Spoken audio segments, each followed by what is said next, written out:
This is a very beginner-friendly stitch that looks knitted even though it's crocheted. Here I'm using a half double crochet and I'm working into the third loop for every single stitch so that my front and back loop are facing out. And my favorite part is that when you turn it inside out, it has a really unique stitch pattern as well. The only thing I want to point out is that you do have to work from right to the left the entire time. So it either has to be worked in the round, going in the same direction for each row, or you have to finish off after every single row and start over all the way to the right in order to work this stitch. But here I'm starting with a large ring. I'm using 40 chains.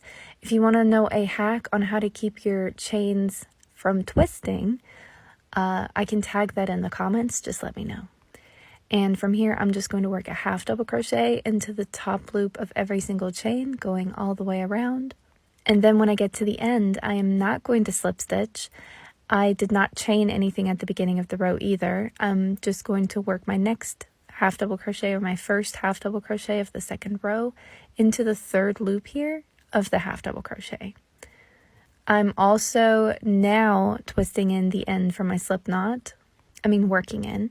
I don't like to do it in the foundation row for this because it can get a little confusing. Now at the end of row 2, I'm just going to keep going for row 3, still working into the third loop.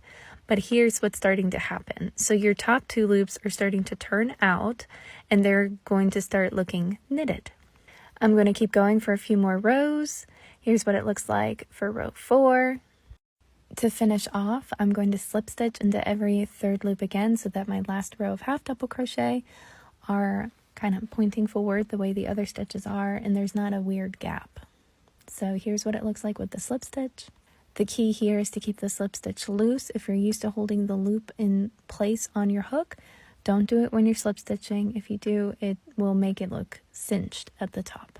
I've got 2 more videos on how to make crochet stitches look knitted, so be sure to like and follow for more. This is how you crochet the waistcoat stitch. It's another crochet stitch that looks knitted, and for this we'll be using the single crochet. This one also has to be worked into the same direction, so you either have to work in the round or you have to finish your yarn after every row and start over at the beginning of the row, meaning you can't turn your work to go back and forth. For this, I'm going to start my foundation row with just regular single crochet, and to create a continuous round, I am not slip stitching into the first single crochet. I'm just going to work directly into it. For this stitch, you have to work into the center of the single crochet. So instead of picking up 2 loops, we are working in between that V in the front, and then we're going to point the hook through into the upside down V in the back. If you'd like a video going over the different parts of a single crochet, I can definitely do that because it may help explain it a little bit better. But here it is again, a couple rows in. So we're going to work right here and we're going to come out underneath that back loop in between the other 2, the upside down V there. And if you are having a hard time getting your hook through, go up a hook size, because if your stitches are tight, you're not going to be able to work this stitch very efficiently. Let me know if you have any questions, and be sure to like and follow for more close-up stitch tutorials. This is the last stitch I know that looks knit, even though it's a crochet stitch.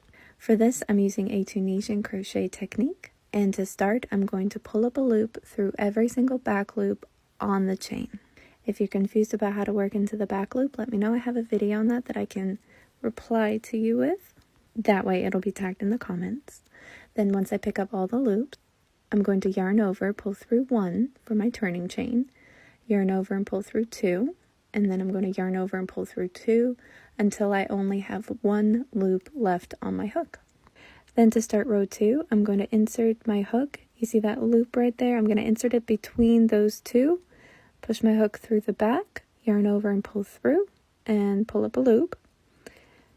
Do that again, and I'm going to do that until I have the stitches picked up, however many I need.